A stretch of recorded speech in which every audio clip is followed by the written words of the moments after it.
Okay, so we've been discussing synthetic division, and so I want to look at a couple of other examples. And so I have x to the fourth minus 16x squared minus 40x minus 25, and I want to determine if x minus 5 is a factor. So if I want to determine if something is a factor or if a number is a zero, what I'm wanting to know is basically, is the remainder equal to 0? That's what I'm trying to figure out. For something to be a factor or for a number to be a 0, a root, an x-intercept, the remainder has to be a 0. So that's what we're wanting if something is going to actually be a factor.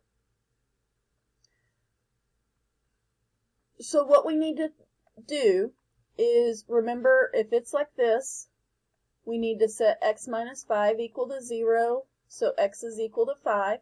That's the number that is going to go in our box.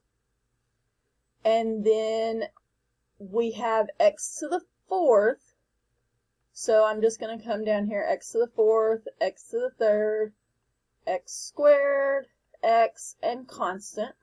And then I'm going to pull off my coefficients. So x to the fourth has a 1, x squared has a negative 16, x has a negative 40, constant is a negative 25, and I have to put a 0 for my x to the third. Because remember, I've got to have a placeholder for every single one. So then I'm going to, remember, we're going to add these down. The first number always just comes straight down. 1 times 5 is 5. 0 plus 5 is 5. 5 times 5 is 25. Negative 16 plus 25 will give me 9. 9 times 5 is 45. Negative 40 plus 45 is 5. 5 times 5 is positive 25. This gives me 0, so my remainder is 0. So x minus 5 is a factor. And this is important because we're going to want to know, what are the factors of these polynomials? What are the zeros of these polynomials? And we want to be able to find all of them.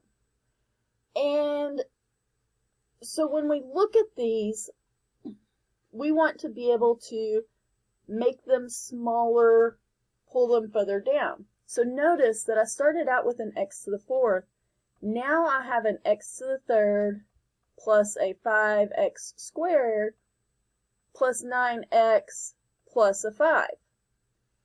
And I could possibly try to factor this one using other methods.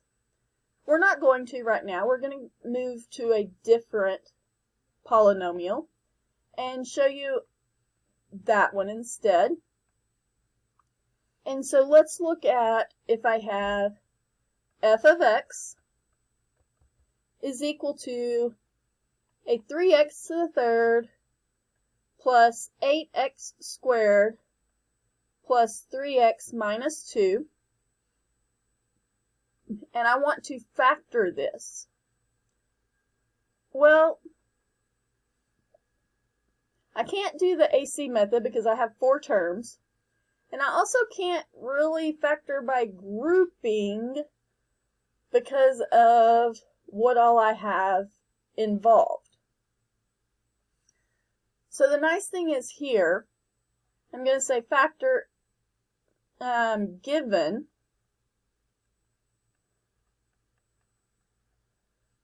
that x plus 2 is a factor. So it's going to tell me that x plus 2 is a factor. So it's giving me one of the factors. That's nice of it. So x plus 2 is equal to 0. Now, I could plug in negative 2 right here and say, oh yeah, it does have 0. That comes out to be 0. But it won't give me the factors.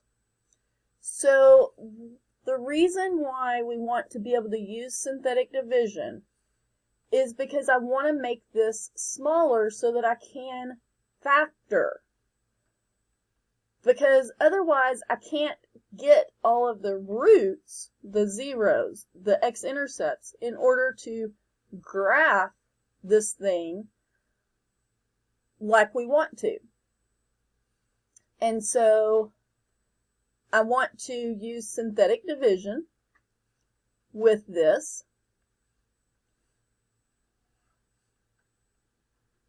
And so I have 3 times negative 2, which is a negative 6. 8 plus a negative 6 is a positive 2. 2 times negative 2 is a negative 4. 3 plus a negative 4 is a negative 1. Negative 1 times a negative 2 is a positive 2. Negative 2 plus 2 is a 0. There's my remainder. Yes, x plus 2 is a factor. Now I have left a 3x squared plus 2x minus 1. I can factor this one. Remember our factoring? 3 times negative 1, and we have a positive 2. Factors of negative 3 that add up to a positive 2. That's going to be a positive 3 and a negative 1. And I have to divide both of these by my a. So this one stays a negative 1/3. This one becomes a positive 1. My denominator gets my x, my numerator goes in back. And if you think about this one, my denominator gets my x, my numerator goes in back. So now we have factored this part. We have factored the remaining portion. So f of x fully factored. Don't forget this x plus 2 over here. X plus 2 along with these two factors, 3x minus 1 and an x plus 1. Because I need something with a degree of 3, 1, 2, 3, back. This is fully factored format. Notice it didn't ask me for the zeros. So I can't leave it as a positive 1/3 and a negative 1. That's not what it's asking me for. It's asking me for factored format. So you have to be able to put it back into this factored form, not just find your zeros, okay? And that's going to be important to us because this helps us with multiplicity and everything else. So we will do some more of these in other videos.